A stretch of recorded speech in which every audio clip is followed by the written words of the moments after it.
All right, so today I'm looking at a startup which is a YC-backed startup.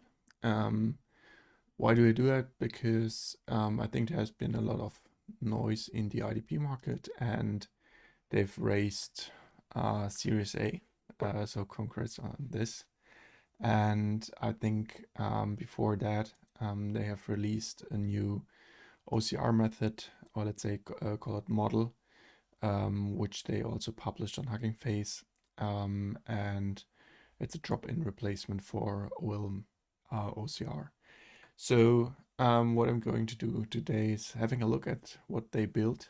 And I think you can find like most of it in the documentation. So they focus on a rather, I would call it an API-driven way to customize extraction, or let's say data processing.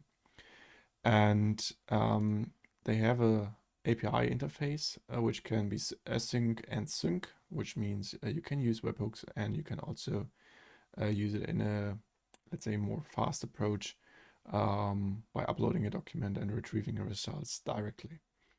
So you see the webhook portal here. And let's dive into it. What I did already is I created an account, which worked quite well. And the first thing I want to show, they've built some example documents, or they've showcased some example documents here. What you can see here is a layout parser, which means you get, like, for example, layout LM styled elements of the document. And pardon, what they also show is a more or less HTML version of it.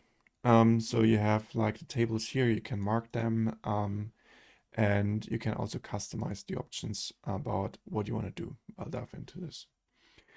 So let's start with something simple. And I have up like, I just need to check the configurations first. So it's extraction mode OCR. We have a look at the metadata afterwards. And there's an agentic version of the OCR. There is a chunking version I want to have a look at, and there's also a table summary, figure summary, and I think this is for force the results to be returned in URL form.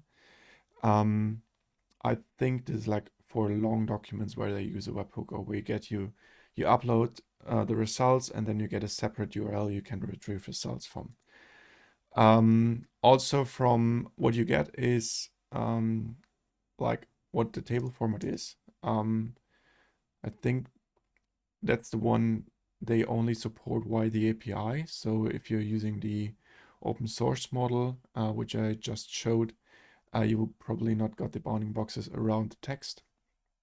And yeah, I think the rest is far. What I didn't try yet, perhaps we can do that, is, because I don't see it actually, is if I say I only want the page range from 1 to 2, if I get billed for the pages afterwards. File extensions, okay, I think that's fine. So we go on with this, and I just printed their documentation. And what you see in here, it's just the printed documentation from their homepage, just to use a document here. And I put a rectangle on top of some text here, some text below. And what you see is like the OCR text. So this aligns with this headline here. So they correctly get this. And they also get the table, which is like you could copy paste it from here. Also nice working.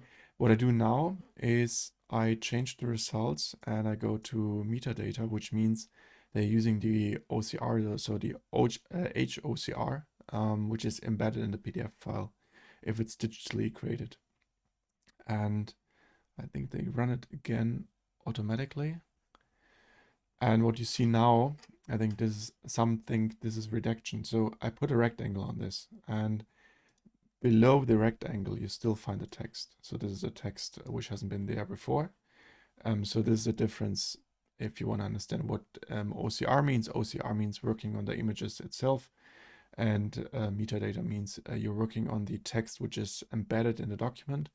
And this can be easily corrupted, especially if it's created by a, let's say, non-standardized PDF version, so not PDF-A or another format, but created by a proprietary system where the where the PDF is created. All right, so this was like the part for parsing.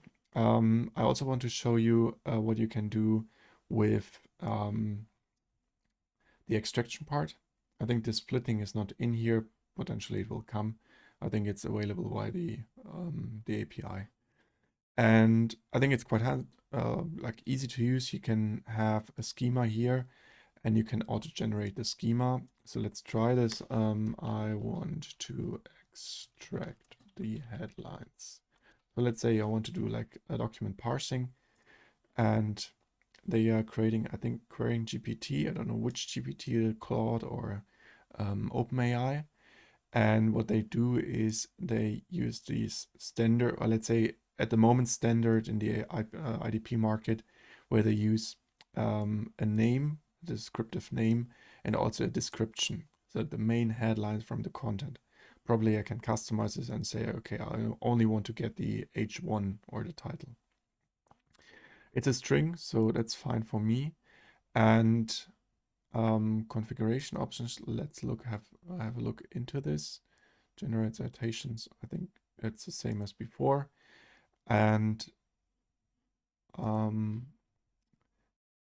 here I can do it manually, what I just did automatically. And I think that's it for now. So let's run the extractor. Probably they're working on Markdown, on the Markdown format of it to get also the document structure. Okay, so what we see here, it only extracts configuration OCR options when use agentic. Okay. Where was it? An OCR. I think.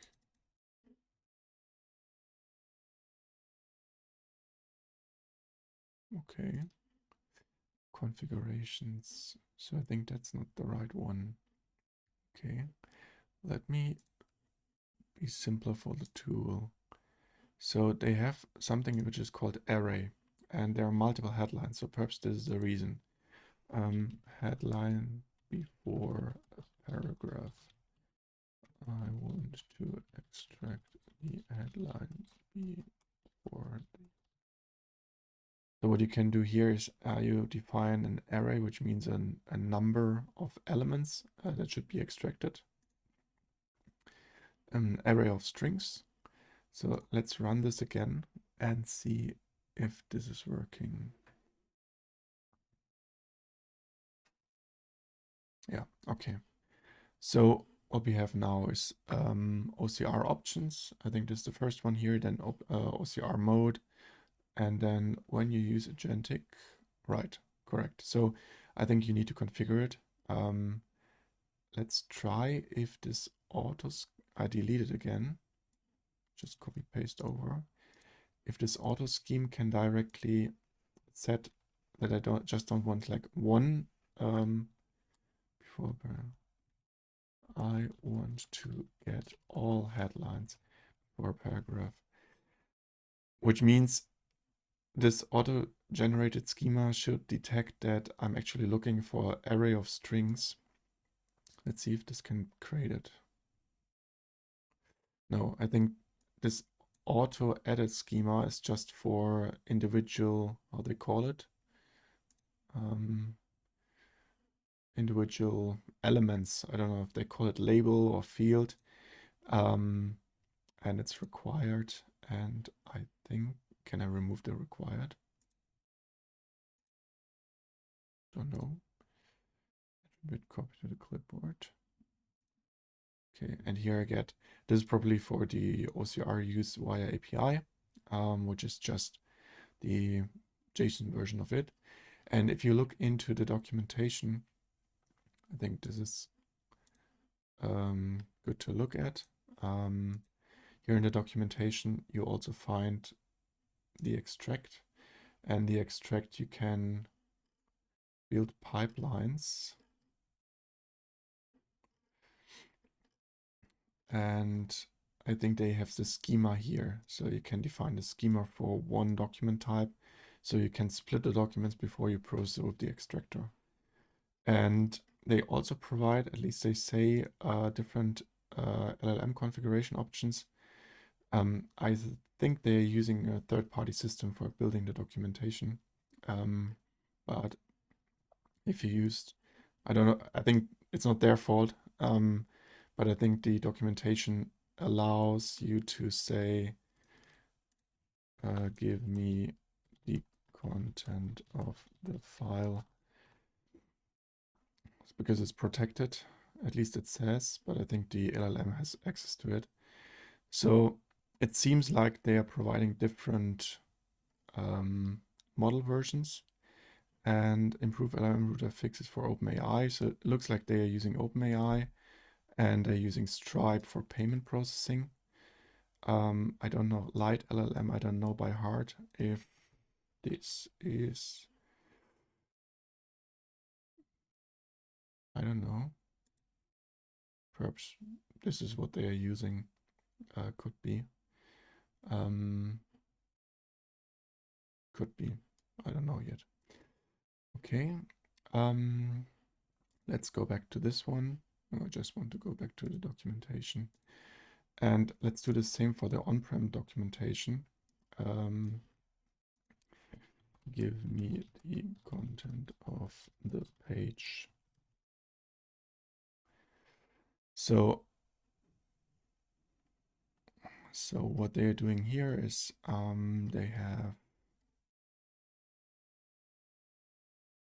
okay, so it looks like, I don't know if this is real, perhaps it's also a hallucination. It looks quite okay-ish. Query optimal significant CPU, 1000 pages. Okay, Postgres they are using, and they are running on Google Cloud ESQ. Perhaps let's just try, is there OCR from Microsoft available?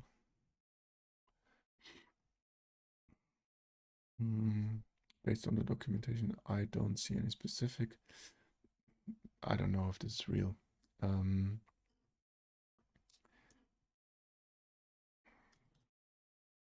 Give me the text of the page. Oh, probably you don't see it directly, sorry.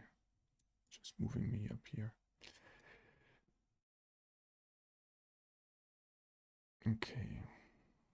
I think this Light LLM is mentioned quite often, so probably they're using this Light LLM version.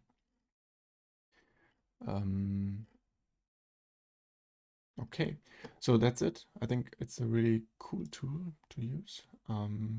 They have a playground if you want to try it out, which means they have also this video here. And I didn't check out the SDKs. They provide two. I think it's one it's front end and one is for Python. And I just shortly want to show it to you. SDK, which is using, yes. Right, they have Node.js SDK and they have a Python SDK. And if you look at the Python SDK, it's basically a wrapper for the API, if I get it correctly, which means you can actually parse documents for the OCR part, and you can also add the advanced options.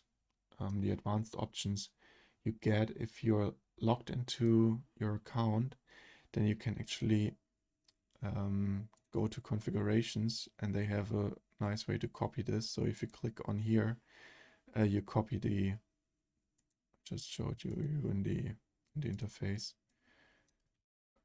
It copies you everything you have defined before. So it's the schema in here, it's the options in here, and so on. So this is what you actually can do with it. Okay.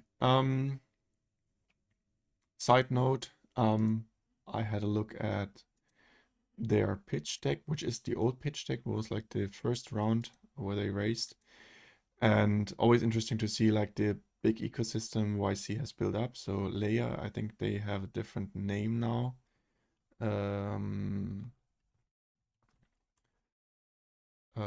Ligora. They are also VC startup, YC startup, and they've used it for multi-column, if I see it correctly here, because they provide an option to have the natural reading order of the document, which is quite standard for the OCR nowadays, because you can extract first the first column and then the second column, and the old OCR would just give you line by line, and this would mix up the content. Okay. Right, and I think that's it from what I've seen so far. I think interesting to look at. There are, when you register, you get like the standard privacy policy. I don't know if this is something still, because it might be quite old, because they have started last year, I think, and perhaps something has changed already. And it's not really a data processing agreement, what I see here, but it is the one which is shown. And yeah, what like we employ physical, technical, administrative procedures to safeguard. However, no website is 100% secure. So I think that's the normal legal fine print. And that's it from my side. Yeah, I think this is the same privacy policy. What I didn't find is if they're using any of the data for training, but I think they don't, because they're basically using the LLM, and it's quite hard to use a bit of the data which they process to find or to fine tune or train something. Okay, yeah, to use the service for permit you to use only. Okay. Basically, I think if you request a contract from them, you get like standard SLAs and so on. Okay. So this was a short run through, short look into the software for parsing, like layout detection, and also building your extractor. And all the other stuff is probably not available via the interface right now, but you can do also the splitting. And if you want a really easy way to start, you get everything from here. You have like default elements where you can look at. Yes, so thanks for watching.